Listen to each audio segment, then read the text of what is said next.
18-2-2025 செவ்வாய்க்கிழமை மாசி மாதம் 6ஆம் தேதி.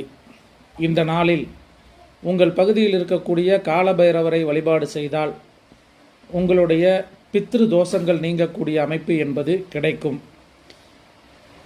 காலபைரவருக்கு நல்லெண்ணெயில் தீபம் ஏற்றி வைத்து வழிபாடு செய்ய வேண்டியது அவசியம். இன்றைய தினம் வழிபாடு செய்தால் தேய்பிறை அஷ்டமியன்று வழிபாடு செய்யக்கூடிய பலனை வருடம் முழுவதும் செய்த பலனை கொடுக்கக்கூடிய அமைப்பு என்பது உண்டு. காலபைரவருக்கு நல்லெண்ணெயில் தீபம் ஏற்றக்கூடிய அமைப்பு என்பது உங்களுடைய முன்னோர்களுக்கும் உங்களுக்கும் வாழ்க்கையின் பிற்பகுதியில் நல்ல யோகத்தை தரக்கூடிய அமைப்பு என்பது உண்டு. எனவே இன்றைய தினம் தீபமேற்றி உங்களுடைய பித்ருக்களையும் உங்களுக்கு தேவையான விஷயங்களையும் வேண்டி வாருங்கள்.